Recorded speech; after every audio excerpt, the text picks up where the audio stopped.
Mahamudra is one of the most important technique in Kriya-yoga. Not only in Kriya-yoga, all the traditional yoga systems, they give importance to Mahamudra. The name itself is Mahamudra, means the great posture or the great seal, or you can say the great law. Because by this practice, a yogi or a yogic practitioner eroges her pranic energy called Kundalini. So pranic energy to arise from the base of the spine and to travel to the fontanel, to the Sahasrara Chakra. This practice is most important. This practice has various other physical benefits also. Due to this practice, almost the entire body gets rejuvenated. All our internal abdominal organs, liver, pancreas, spleen, kidney, intestine, large intestine, diaphragm, and thoracic organs like heart, lungs, they all are energized. And along with this, there is flexibility of the spinal column. The vertebral column gets exercise, they get sufficient energy. Your spine becomes elastic, and the blockages within the spinal canal, that is canalis centralis, is removed.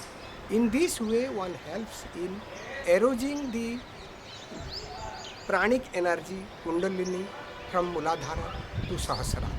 So this technique is a must before the proper Kriya practice. That is why in Kriya Yoga, this is one of the 4 pillars of this technique and should be practiced by all. For this technique, most important is to be specific and to take care that one practices this technique properly.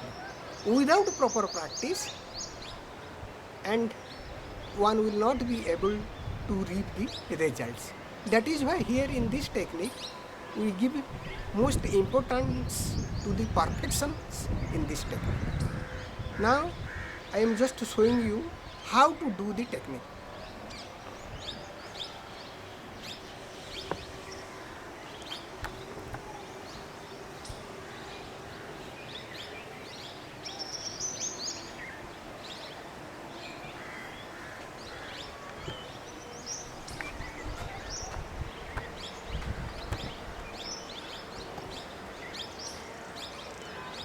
First, sit on your left leg. You might have seen Hanuman sitting in Ram Darbar. So sit on your left leg. Then lock your hands and put it on the right knee. Then pull your right knee towards your body. And put your hands like just this, not like this. In this way, if you put your hands like this, then you will expand your chest cavity and your right abdominal cavity is contracted. So in this posture, you take a long and a deep breath from base of your spine up to the fontanel. That is from Muladhara to Sahasrara. Long and deep breath.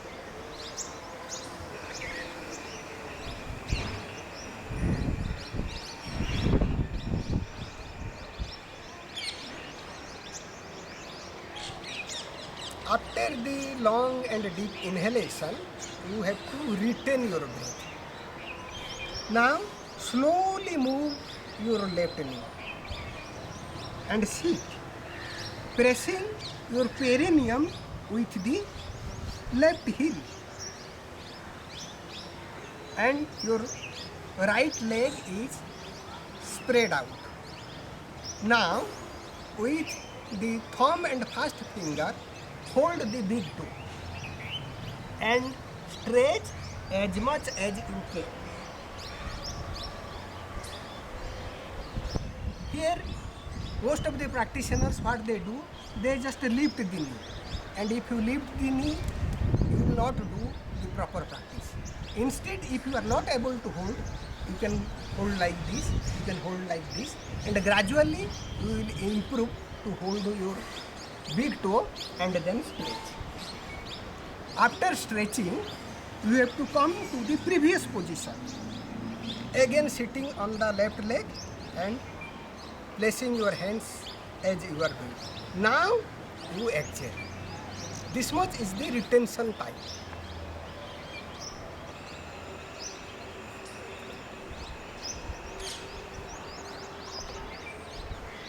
Initially it may be difficult for the beginners, but over a period of practice they can come to the perfection. After doing this, the practitioner has to change the legs. Is to sit on the right leg and putting the hands on the left knee, pull the left knee towards the body. Now chest cavity is expanded and left abdominal cavity is compressed. In this position, the practitioner has to inhale from the second center, that is from Swadhisthana to the frontal.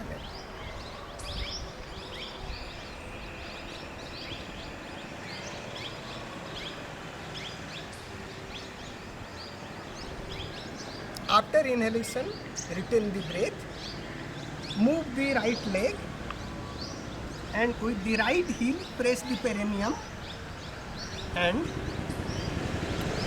with the hands, thumb and first finger hold the big toe of the left leg and then stretch as much as you can. After stretching, come to the previous position. Now you exhale.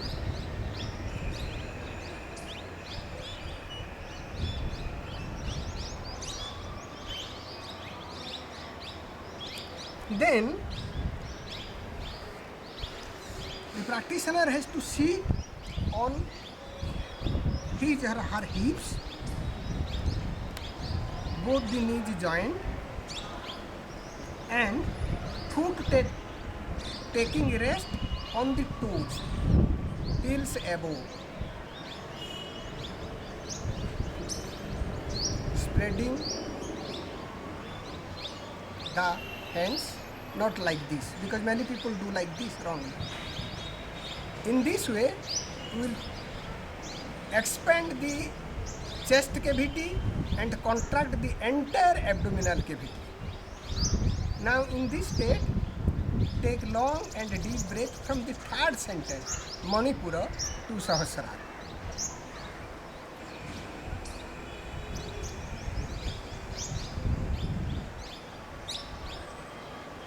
Now spread both the legs, hold both the big toes and stretch as much as you can.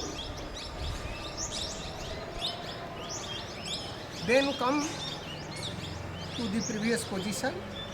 Now you exhale.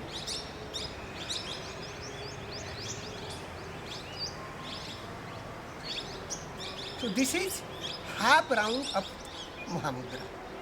After doing the half round, the same process is repeated with Anahata, Visuddha and Ajna Chakra. The first half is with Muladhara, Swadhisthana and Manipura. The same thing is again done with,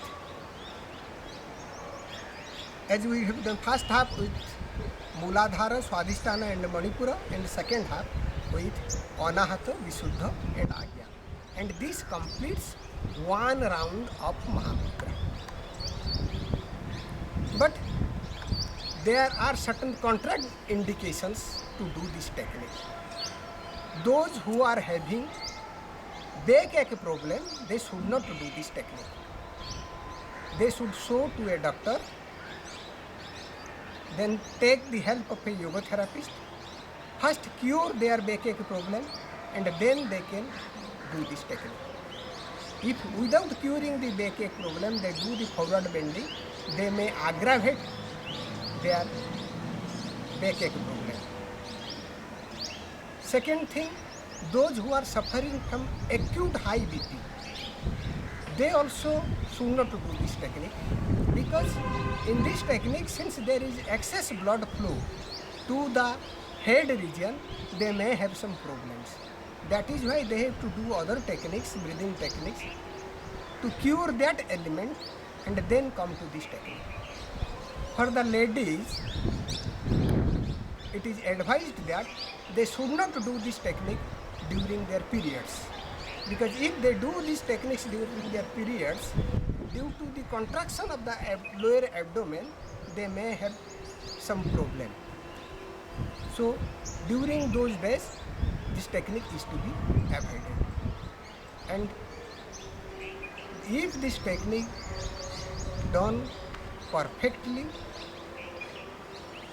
without and regularly, without any interruptions, one will certainly going to have a good health as well as sound mind, and arousing his pranic energy for higher consciousness. And this technique can be practiced 2 times daily, and depending upon the age, one can do or select the and physical age and physical conditions, one can select the number of rounds he or she can practice.